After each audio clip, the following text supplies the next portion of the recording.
Authors Over 50, Writing in Life's Sweetest Third. Authors Over 50's weekly podcast celebrates writers and their journeys to publication. Writing after 50 is a whole story on its own, so let's skip to life's sweetest third and talk with authors about their journey from pen to publish. Welcome. I'm Julia Daly, your host, and I invite you to listen to interviews with writers who've achieved their goal of publishing a book just later in life. We've seen award lists for under 30 or under 40, but I've yet to see lists for those who've achieved a significant milestone of their own, launching a new career and publishing their first book after the age of 50. We will hear about these authors' inspirations, struggles, strategies, and the smell of that first book. These writers' journeys inspire me because I'm one of them. My guest today likes to describe herself as an author, anchor, mom, not in that order. She grew up in front of a microphone and a keyboard, working as an overnight DJ as a teenager in her hometown of Brookfield, Pennsylvania, and writing her first, thankfully unpublished, historical novel at 16. After a news career with stops in Pittsburgh, Vermont, and Connecticut, she's now a weekend morning anchor in New York City. When her son started kindergarten, she decided to return to fiction writing, and after 2 failed projects, some 200 rejections, and a family health crisis, found an agent for the first Ella Shane book. Her stories have been shortlisted for Derringer and Black Orchid Novello Awards and appear in several anthologies. She, her husband, and their son live in Connecticut in a house owned by their cat. Welcome to Authors Over 50, Kathleen Marple, Kalb. Thank you. Nice to be here. This is great. This is a wonderful idea for a show. I'm so glad you're doing this. This is great. Kathleen, our opening question is always, what took you so long to write your first book? Well, what took me so long was to get back to what I started doing originally. I was going to be a writer. I thought that I was going to write novels, and I wrote a historical novel at 16 that was pretty awful, and queried it and tried to sell it and did the whole deal. And I actually got a couple of editors to read it, and it didn't sell. And that was really hard and devastating and horrible. And, you're 16 and 16-year-olds don't take things well. And I went on with a different career that used my writing skills in a different way. And then I'd been working part-time while my son was very, very small. I'd been working mostly just weekends and then picking up an occasional weekday shift. And when he started kindergarten, I was going to pick up some more work, but there was no way it was going to be full time because I couldn't commit to that with the commute and everything. And there was going to be 5 hours a day where I didn't have anything to do. And I thought, okay, well, while he's at school, why don't I go back to that thing that I always wanted to be, which was an author? Why don't I see if I can really do that now, since I kind of know how to write? I've learned to string together a sentence without an editor throwing things in my head. So let's see if I can do that. And I wrote an early version of a Vermont radio mystery at that time. And that didn't sell, got some attention from agents, but it didn't sell. Wrote another thing that got me a little closer, but again, didn't sell. And the third thing, the Ella Shane books, which are about an opera singer in Gilded Age, New York, solving mysteries, that got me an agent, and that sold. And that's how I got on my way. So. Well, that's fascinating. And also, the fact that you have Marple in your name, yes, who was the Miss Marple murder mystery novels by Agatha Christie, and yes, you write mystery novels. I've got to hear more. That's not just a stage name, is it? No, it's not. I've spent my entire life showing my driver's license or my union card to prove that, yes, my name really is Marple. Because, in radio, there's a history of people having interesting names. And nope, that's really my name. People think that it was shortened from something else or changed from something else, but I was actually born Miss Marple. And my first understanding that there was this Agatha Christie thing was when I was about 8 or 9. And my grandfather was a huge mystery fan. I used to borrow his books and magazines. And I saw this whole shelf of books about Miss Marple this and Miss Marple that. And I thought, why is my grandfather reading books about me?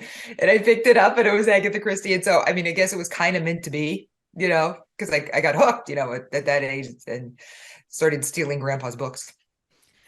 But then you decided to write under a pseudonym. Oh, yes. This is the one that I use for the contemporary and the Vermont Radio Mysteries with a different publisher, and it's a contemporary mystery. And they said I should use a pseudonym. And my husband, who is also a radio guy, came up with the pseudonym because I was doing this whole, but it's my name, it's my lovely name. I don't want to. And he said, oh, just use a radio name, because in radio you often use a fake name. And I thought, okay, I'll pick the most DJ-ish name that I can come up with. And I was leaning toward things like Crystal Star or something like that. And I'm trying out different things on my husband. And my husband walks into the room and just using my radio voice says, I'm Nikki Knight. And so I said, yeah, you know what? You're right. That's the one I should use. And thus I became Nikki Knight. And so everything involving the Vermont stories, whether it's the Vermont book or the short stories, because I've written some short stories that have been done well in the Vermont world, all of that is under the name of Nikki Knight. Well, I'm always intrigued when people decide to use pseudonyms. Does that cause any problems, or do people look you up and look for one name and find the other? How does that work? I think they find both, because on Goodreads you can find me. Both of them are listed under my name. I don't think it's a problem. I think at this point, maybe 20 years ago it was. Now it's just a matter of branding. It's all you, and everybody knows it's all you. And it's just, I have separate accounts. I guess I have separate Twitter accounts for the two names, like stuff like that. And I do different things on the Twitter accounts, that relate to the content of the books. The Twitter account, you'll usually see moose and owls and things that figure in the stories in the book. On the Miss Marple account, that's what that one's called. You'll see vintage images from the New York Public Library collections of like today I put up a picture of a Harper's cover from December of 18 something, because it was just a fun picture of somebody glaring at a woman glaring at a guy who's hogging the book, stuff like that. It's vintage images that say something about can use to comment on mom life or whatever. So. Well, since you're accustomed maybe to staying up late at night and being a radio personality, do you have a different writing routine? Are you a morning person or a night person?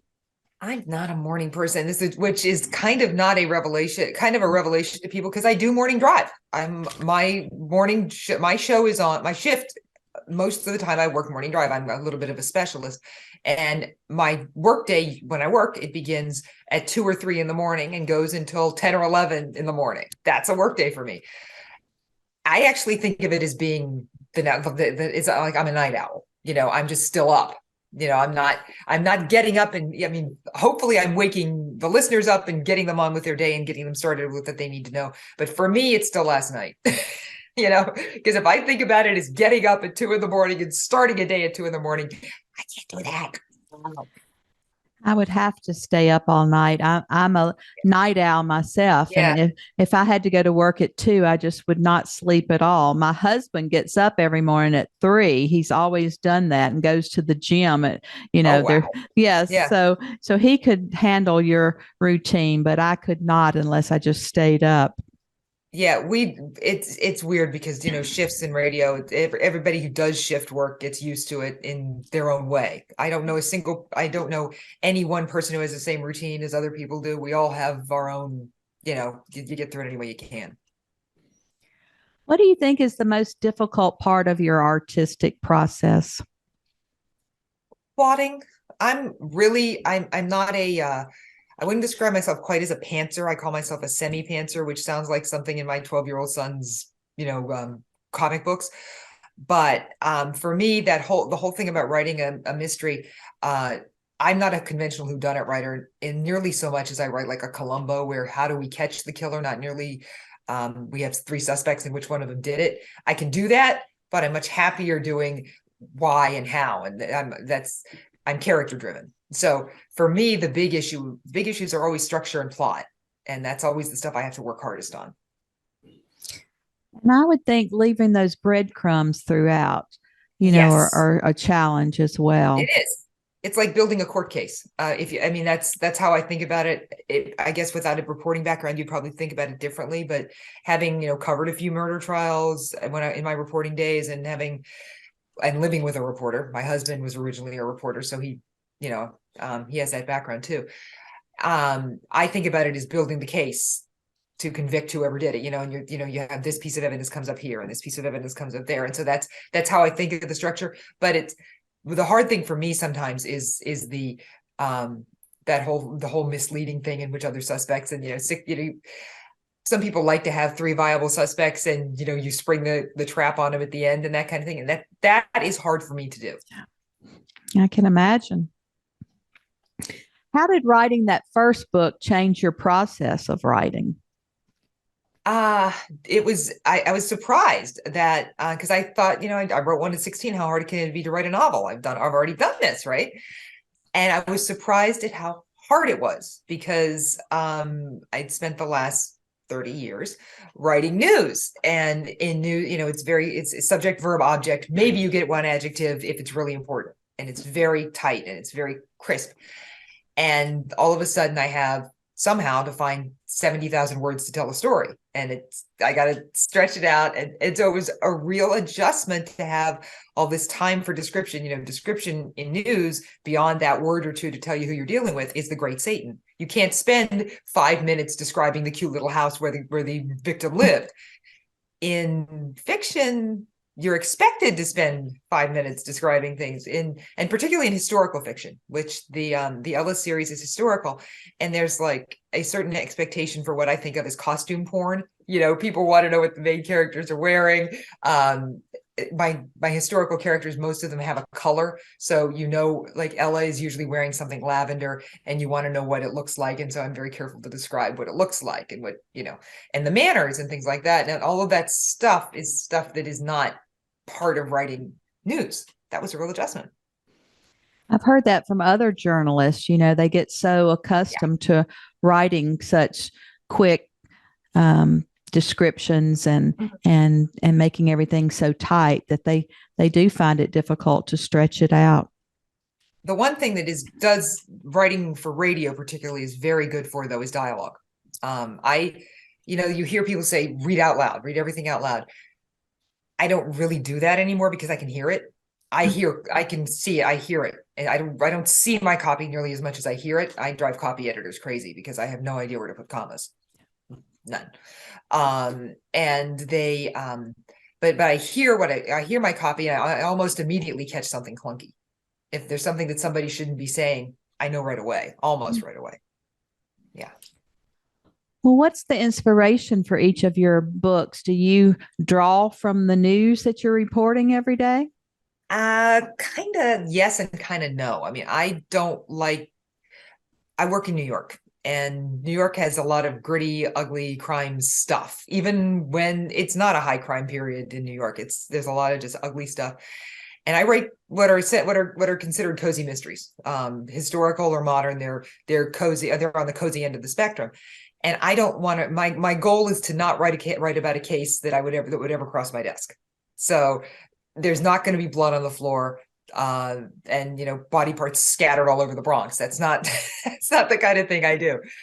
But the thing I tend to do is I like to start with usually one. It's usually in a classic or cozy mystery. It's usually a low body count. It's usually one murder or crime drives the whole thing.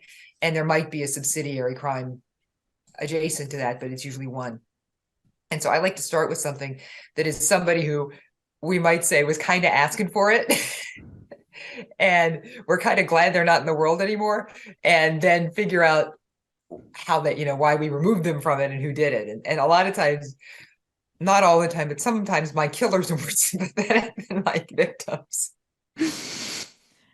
There are a lot of characters and real life people that we would like to see go away. Yes, so you're helping. Yeah. You're helping the world. Well, the nice thing about, I always think the fun thing about writing versus doing fiction versus news is that you can make it come out the way it should. If somebody deserves to get away with murder, they can. Yes, and you can set it up so that This actually happens in a book that I haven't sold yet.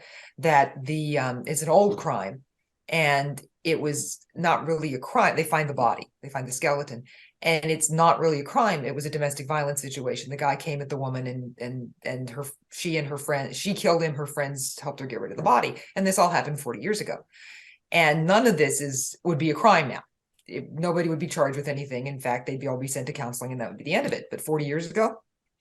So, and the way it all comes out is that a friend of the main character, who is a DA, looks at the facts, and when in the big, confession scene, says, "I'm sorry, I couldn't make a case with this, and there's no way." And just go on and live your life. You did what you had to do, and you don't get that. That doesn't always happen in real life. No.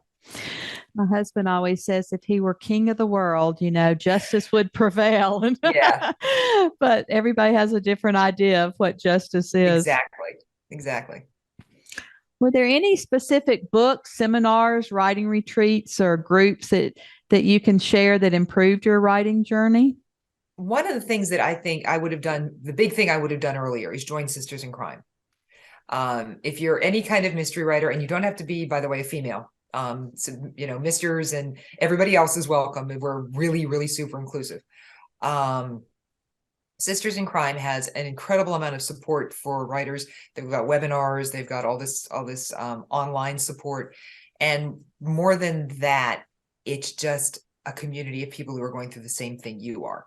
However you get that. Sisters in Crime is how I get it.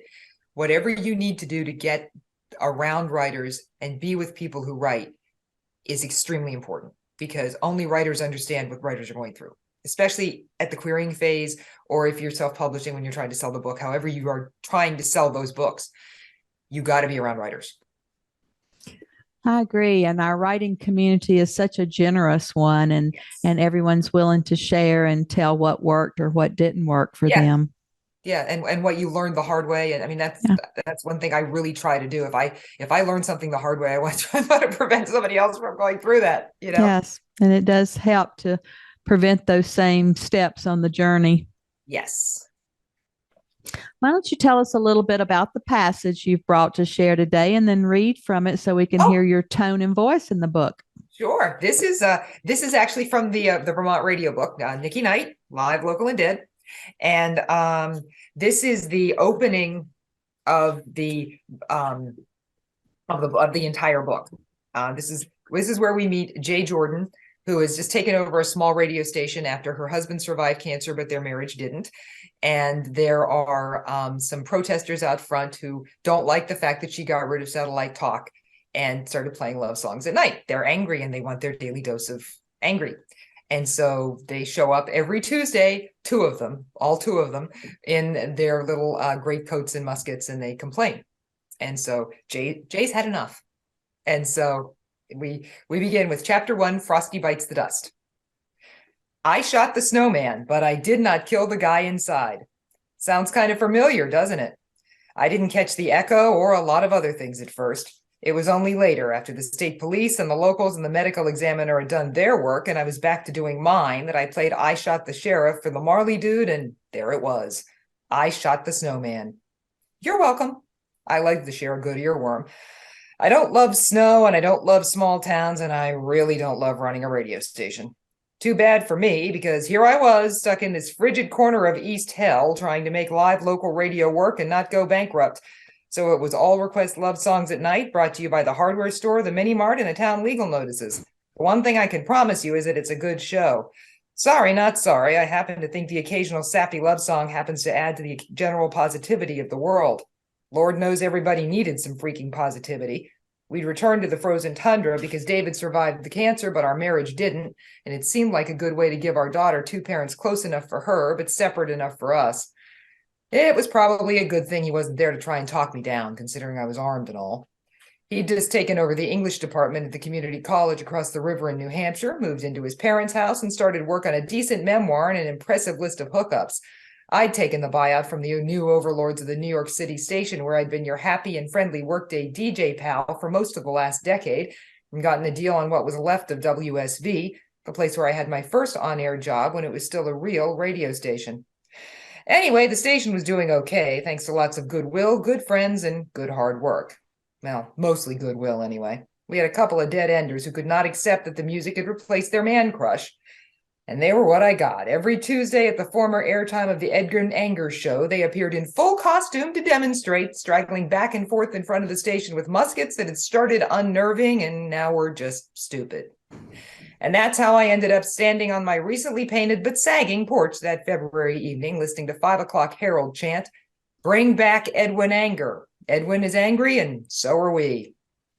You really want to talk anger with me, boys? I stomped off the porch and wrenched the muzzleloader out of Harold's hands. "Here's what I think of Edwin Anger." Full disclosure, I wasn't even aware that the thing was loaded. But Frosty's white head exploded with a satisfying boom, spraying bits of snow and slush everywhere. It looked like white fireworks in the single streetlight. Pretty impressive, actually. And there's a body in the snowman, and that kicks off the action. That's great. I can hear your personality, your humor, and that's a wonderful opening sentence. Yeah, I like that. It's I try with this series to get a radio reference in the first sentence somehow. I don't always make it, but when I'm working with Jay, I try to get radio or some kind of radio reference in the opening. So, what about publicity? What have you found that you do for all of your books? Do you do different publicity for the different series? No, I do social media for everything. I do it as a different look for the Vermont books than it does for the historicals. And I'm going to use my actual name and a lot of the same groundwork that I've done for the historical series when my next series starts next fall. I've got one that is contemporary but has a very strong historical component to it that is coming out next fall. And I think I do the same platforms, but with a different look for the two series.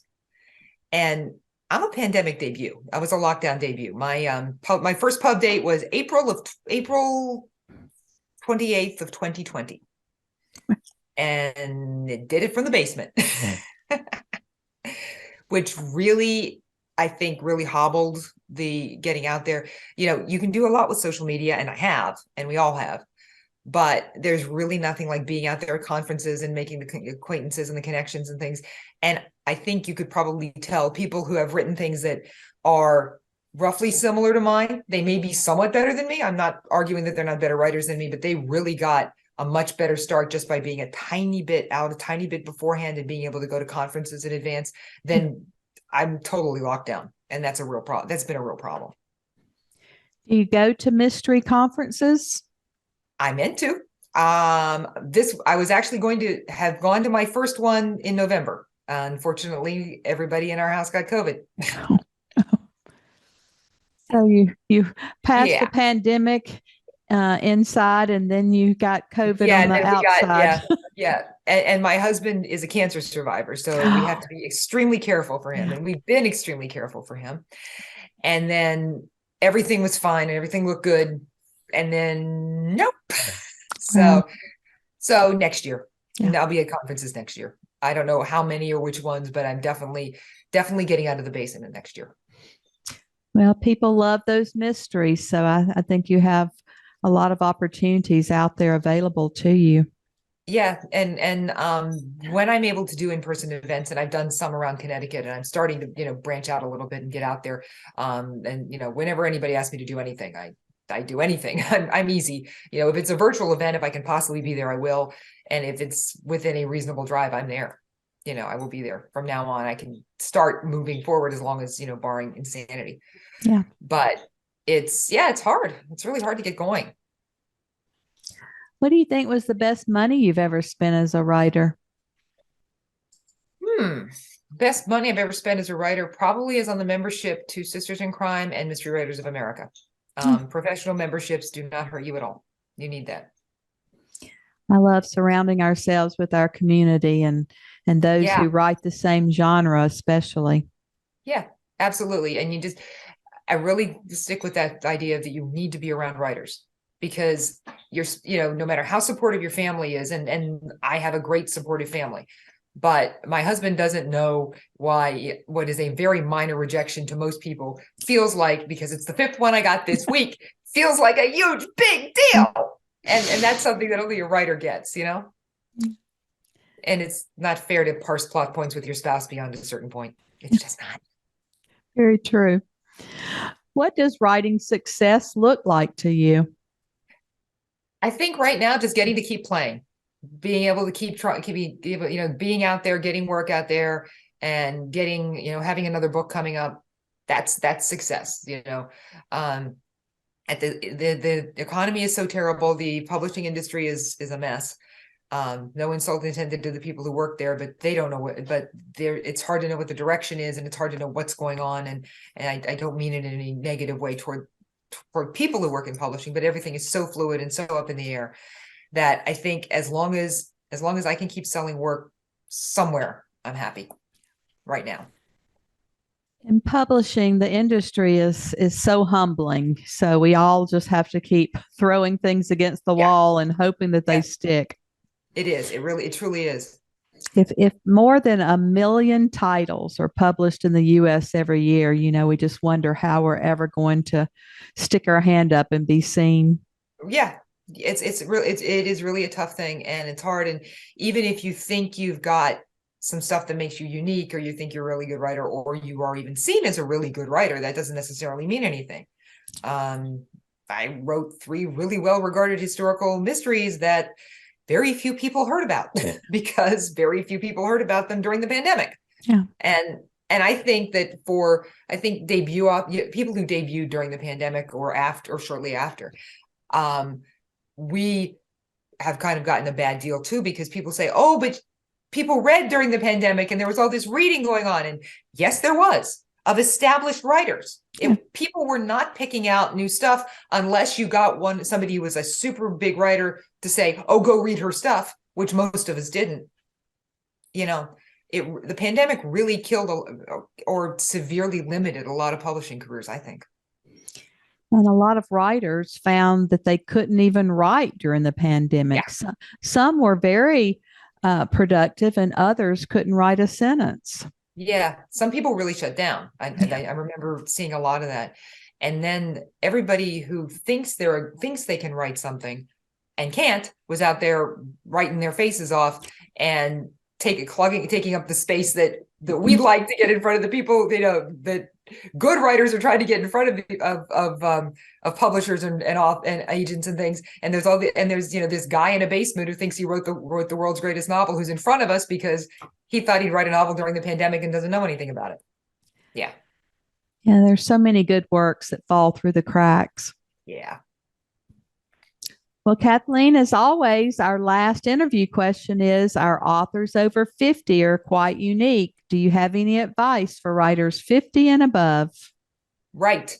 Just do the work, and don't be afraid of no. The great thing about doing this as a grown-up is, you can take a rejection. I mean, I had my son at 41.